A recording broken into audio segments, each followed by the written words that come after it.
Hello.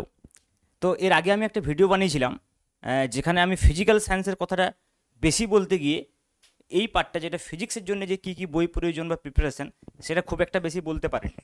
তোমরা দেখবে প্রায় 20-25 মিনিটের একটা ভিডিও হয়েছিল। যে ভিডিওটাতে আমি বেসিক্যালি প্রথমে যেটা বলতে চাইছিলাম সেটা হচ্ছে যে ফিজিক্যাল সায়েন্স কীভাবে পড়বে, মানে ফিজিক্স কেমিস্ট্রি দুটো পার্টকে কীভাবে কভার করা যেতে পারে।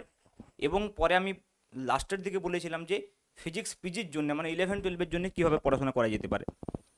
তো বেসিক্যালি যেটা আহ, আগের দিনে বলেছিলাম আমি, সেটা হচ্ছে যে তোমরা নেট গেট বা আইআইটি জ্যাম অথবা সেট, এই যে পরীক্ষাগুলো রয়েছে এই পরীক্ষাগুলো থেকে যে কোয়েশ্চেনগুলো তুলনামূলকভাবে সোজা কোয়েশ্চেন হয় এবং যে কোয়েশ্চেনগুলো আমাদের সিলেবাস ওয়াইজ আছে, মানে ধরো আমাদের এই ডাব্লিউবি এসএসসি এসএলএসটি পিজির যে সিলেবাসটা রয়েছে সেই সিলেবাস টপিক ওয়াইজ ওই কোয়েশ্চেনগুলো ওই পেপারসে কোথায় কোথায় আছে খুঁজে বের করে করতে বলেছিলাম।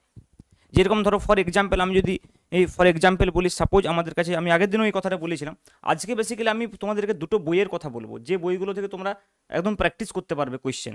সেটা আমি আসছি, তার আগে আমি একটু একটু বলে নিই যে আগের দিনে বেসিক্যালি আমি যেটা বলেছিলাম, তাহলে তোমরা আবার বলবে স্যার আপনি আগের দিনে একরকম বলেছিলেন আজকে আবার একরকম বলছেন, আগের দিনে একরকম বই আজকে একরকম বই।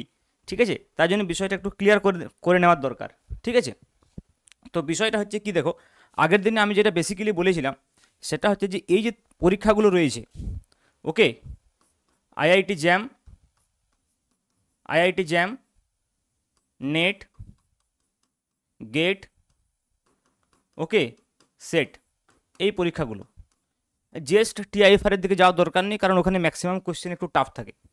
তো দেখো আমি যেটা বলছিলাম যে যেমন ধরো আমি ফর এক্সাম্পল বলছি, যেমন আমি বলছি যে ফিজিক্যাল অপটিক্সের কথা যদি আমি বলি, ভেবে দেখো যে ফিজিক্যাল অপটিক্সের কথা আমি যদি বলি বা জিওমেট্রিক্যাল অপটিক্সের কথাও আমি যদি বলি, ফিজিক্যাল অপটিক্সেই বলো আর জিওমেট্রিক্যাল অপটিক্সেই বলো, আমি যদি এগুলো বলি, এগুলো কিন্তু দেখো আমাদের না আছে নেটের সিলেবাসে, না আছে গেটের সিলেবাসে, না আছে সেটের সিলেবাসে।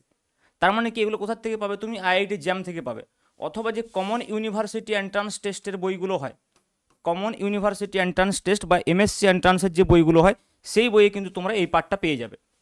তাহলে দেখো এই পার্টটার যে কোয়েশ্চেনগুলো রয়েছে সেই কোয়েশ্চেনগুলো এইখান থেকে খুঁজে বের করো আইআইটি জ্যামের প্রিভিয়াস ইয়ার থেকে, তারপর সেখান থেকে প্র্যাকটিস করো।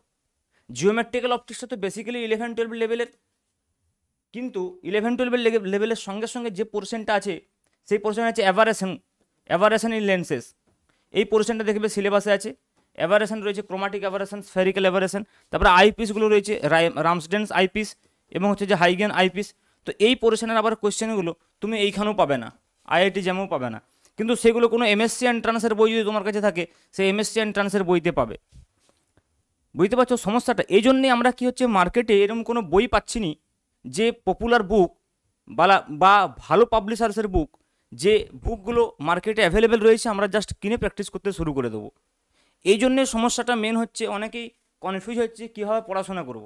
পড়াশোনা করতে গেলে তোমাকে প্রথমে সিলেবাস অনুযায়ী থিওরিগুলো পড়তে হবে এবং থিওরিগুলো পড়ার পরে তার করেসপন্ডিং কোয়েশ্চেনগুলো করতে হবে।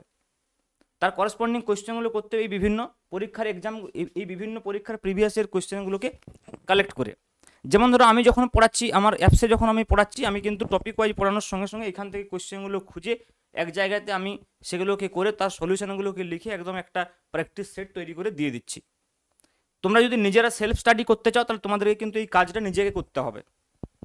ঠিক আছে, তারপরে দেখো এইগুলো যদি তোমাদের টপিক ওয়াইজ এইভাবে তোমরা কমপ্লিট করে নিতে পারো, তারপর কি করতে হবে তার জন্য আমি আজকে বিশেষ করে বললাম যে আমি কয়েকটা বইয়ের কথা বলবো। ঠিক আছে, তো যেমন দেখো আমি আগের দিনও বলেছিলাম, আচ্ছা এখানে আমি বলি যে নেট গেটের যে কোয়েশ্চেন, এখান থেকে কিন্তু অনেক হেল্প পাবে তোমরা, বিশেষ করে মডার্ন ফিজিক্সটা পুরো কিন্তু হেল্প পাবে। এখানে মডার্ন ফিজিক্স তো লেখা আছে, কিন্তু মডার্ন ফিজিক্সের মধ্যে সমস্ত কিছু বিষয়গুলো রয়েছে। সমস্ত কিছু বলতে কি কি, তোমার মডার্ন ফিজিক্সের মধ্যে কোয়ান্টাম মেকানিক্স রয়েছে, নিউক্লিয়ার রয়েছে, অ্যাটমিক রয়েছে, সলিড স্টেট রয়েছে, স্ট্যাটিস্টিক্যাল মেকানিক্স রয়েছে, লিখেছে মডার্ন ফিজিক্স, কিন্তু তার মধ্যে সমস্ত এই পার্টগুলো আলাদা আলাদা, যেগুলো আমরা বিএসসি বা এমএসসিতে আলাদা আলাদাভাবে পড়ি সেগুলো মডার্ন ফিজিক্সের ভেতরে লিখে, যদিও ওগুলো মডার্ন ফিজিক্সই বটে, কিন্তু তবু আমরা আলাদা আলাদা করে পার্টগুলো পড়ি। ঠিক আছে, তাহলে দেখো এই বিভিন্ন পরীক্ষার এক্সাম থেকে সেই অ্যাকর্ডিং টু সিলেবাস তোমাকে কোয়েশ্চেনগুলো এক্সট্রাক্ট করে তারপর সেগুলো প্রিপেয়ার করতে হবে। যখন এই পুরো কাজটা হয়ে যাবে তখন তুমি কীভাবে প্র্যাকটিস করবে, কোয়েশ্চেন সেট কোথার থেকে পাবে সেইটা আমি বলবো। দেখো আমি আগের দিনেই বলেছিলাম যে আমাদের পরীক্ষার যে সিলেবাস, সেই পরীক্ষার সিলেবাসটা ইন্ডিয়াতে যে পপুলার পিজিটি এক্সামগুলো হয় তার সঙ্গে মিল নেই। যেমন ধরো কেভিএস, এনভিএস বা ইএমআরএস, এগুলোর বেসিক সিলেবাস হচ্ছে এনসিআরটির 11-12 সিলেবাস, কিন্তু আমাদের পরীক্ষার সিলেবাসের সঙ্গে মিল আছে এমন পরীক্ষা ইন্ডিয়াতে কি কিছু আছে? অবশ্যই কয়েকটা পিজিটি এক্সাম আছে। যেমন ধরো আমি যদি বলি ইউপি পিজিটি, ভালো করে বুঝো, ইউপি পিজিটি আমাদের সঙ্গে কিন্তু প্রায় 80 to 90% সিলেবাস ম্যাচ করে যাবে। তেমনি জেএসএসসি পিজিটি এর সিলেবাসও কিন্তু ম্যাচ করবে। DSSB এর সিলেবাসও ম্যাচ করবে। ওকে, রাজস্থানে যে পিজিটি হয় সেগুলো ম্যাচ করবে। কিন্তু সমস্যা হচ্ছে দেখো এই যে পরীক্ষাগুলো, এই পরীক্ষাগুলো তেমন খুব একটা বেশি না হওয়ার ফলে এদের প্রিভিয়াসের কোয়েশ্চেন বেশি নেই। যেমন ধরো আমাদের সিলেবাস, আমাদের যে 2016 থেকে স্টার্ট হয়েছিল আমাদের এমসিকিউ পরীক্ষা, তার আগে তো এমসিকিউ হতো না। তার আগে কী হতো, ডেসক্রিপটিভ কোয়েশ্চেন হতো। তাদের সেই কোয়েশ্চেনগুলো নিয়ে তেমন আমাদের লাভ নেই। তাই জন্যে কি না, আমরা শুধুমাত্র একটাই মাত্র পেপার পাচ্ছি, প্র্যাকটিস পেপার। সমস্যাটা এইখানে হয়ে গেছে। এবং আরেকটা প্র্যাকটিস পেপার যদি তোমরা মাদ্রাসাটাকে নিয়ে নাও, তাহলে দুটো মাত্র তোমরা প্র্যাকটিস পেপার পাচ্ছ। দুটো প্র্যাকটিস পেপার থেকে কিন্তু বেশি কোয়েশ্চেন না পাওয়ার ফলে তোমাদের প্র্যাকটিস অনেক কম হচ্ছে। তার ফলে কি হচ্ছে, আমাদেরকে আদার্স সোর্স খুঁজতে হচ্ছে এবং সেই সোর্সগুলো বেশি অ্যাভেলেবেল নেই মার্কেটে। তাহলে সমস্যা কি না, সমস্যা হচ্ছে যে আমরা যদি এই ইউপি এইগুলোতে, যেহেতু এইগুলো সিলেবাসে মিল থাকলেও এগুলো কিন্তু পেপার অ্যাভেলেবেল নেই। কিন্তু ইউপি পিজিটি যদি তুমি দেখো, এদের কিন্তু পরীক্ষা 2001 সাল থেকে হয় এবং এই 2001 সাল থেকেই এদের কিন্তু এমসিকিউ প্যাটার্নে পরীক্ষা হয় এবং এদের সিলেবাসটাও প্রায় আমাদের সঙ্গে 80 to 90% মিলে যায়। 80 to 90% মিলে যায়। তার মানে তুমি বুঝতে পারছো, যদি এদের প্রিভিয়াস ইয়ার কোয়েশ্চেনগুলো প্র্যাকটিস করা যায় তাহলে কিন্তু আমাদের যে প্রিপারেশন অনেক ভালো হয়ে যাবে। কারণ 2001 থেকে যদি আমরা, লাস্ট পরীক্ষা হয়েছিল 2021, তাহলে প্রায় এখানে আমরা 2001 থেকে 2021-এ প্রায় আমরা কতগুলো পাবো, 1 2 3 4 5 6 7 8 9 10 11 12 12টা পেপার পাবো। এবং এদের কোয়েশ্চেন, নাম্বার অফ কোয়েশ্চেন হচ্ছে 120টা করে, 120টা করে।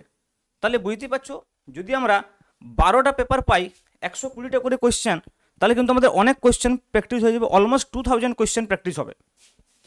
অলমোস্ট এই বইটাতে, যে বইটার কথা বলবো আমি, এই বইটা থেকে তোমার অলমোস্ট 2000 কোয়েশ্চেন তোমার প্র্যাকটিস হবে। আমি আগের দিন একটা বই বলেছিলাম যে টিজিটি সায়েন্সেরও এদের রয়েছে।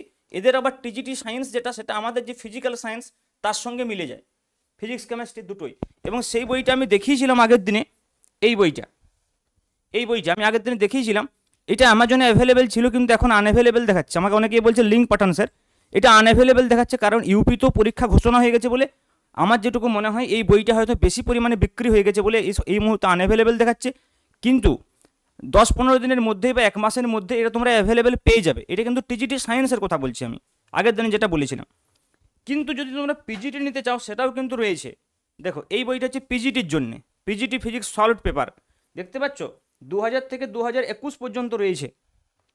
অলমোস্ট 12 থেকে 13টা পেপার রয়েছে। দেখো inclusion of 2000 plus question with detail solution দেওয়া আছে প্রত্যেকটা পেপার ইয়ার ওয়াইজ। তো এইখান থেকে যদি তোমরা প্র্যাকটিস করো, তোমাদের 2000 প্লাস কোয়েশ্চেন প্র্যাকটিস হয়ে যাবে। এবং যে কোয়েশ্চেনগুলো কিন্তু রিলেটেড আমাদের পরীক্ষার সঙ্গে, আমাদের যে এক্সামের সঙ্গে, কিছু টপিক্স এখানে এদের সিলেবাসে নেই, আমাদের সিলেবাসে আছে। সেগুলো কিন্তু খুব কম সংখ্যক টপিক্স, হয়তো 5 থেকে 6টা টপিক্স সেরকম হবে, সেকশন নয়, সেকশন সবই আছে। কিছু টপিক্স আমাদের বাড়তি আছে। ঠিক আছে, তো তাহলে আমাদের কিন্তু 80 to 90% খুব ভালো প্রিপারেশন হয়ে যাবে যদি আমরা ওইটা একবার প্র্যাকটিস করে নিই। তারপরে যদি তোমার আরও টাইম থাকে, যদি মনে হয় আরও বেশি কোয়েশ্চেন প্র্যাকটিস করতে চাই, ওই ইউপির এই বইটা তোমরা কিনতে পারো, ইয়থ কম্পিটিশন সিরিজ ফিজিক্সের জন্য। এইখানেও কিন্তু ওই সেম সিলেবাসের উপর অলমোস্ট 5000 কোয়েশ্চেন আছে উইথ ডিটেল সলিউশন। তাহলে তো এইখানে 5000 আর ওইখানে যদি 2000, 7000-এর মতো কোয়েশ্চেন হয়ে যাবে। বুঝতে পারছো, প্র্যাকটিস কত করবে, যত খুশি প্র্যাকটিস করতে পারো। কিন্তু তার আগে আমি বলবো যে সিলেবাসটা আমি যেভাবে বললাম এইভাবে টপিক ওয়াইজ যদি শেষ করে নাও, তারপরে যদি এই বিষয়টা করো তাহলে অনেক সুবিধা। আর অবশ্যই যদি তোমরা আমার কাছে পড়তে চাও এই পিজিটির এই সিলেবাস অনুযায়ী যেরকম আমি পড়াচ্ছি একটু আগেই বললাম, তাহলে তোমরা কিন্তু অ্যাপসটা ডাউনলোড করে কোর্সটা পারচেজ করতে পারো। লিঙ্ক আমি ডেসক্রিপশানে দিয়ে দিয়েছি। ঠিক আছে, তো তোমরা ওখানে একদম রেকর্ডেড ক্লাসগুলো সব পেয়ে যাবে পরপর, এবং তার সঙ্গে করেসপন্ডিং স্টাডি ম্যাটেরিয়ালস আমি আলাদা ফোল্ডার করে বানিয়ে রেখেছি। ওখান থেকে তোমরা প্র্যাকটিস করতে পারবে কমপ্লিট। ওকে, ঠিক আছে, চলো আজকে এইটুকুই। নেক্সট ভিডিওতে দেখা হচ্ছে। আমি যদি পারি কিছু টপিক সেখানে টাইম পেলে আলোচনাও করব। ওকে, থ্যাংক ইউ।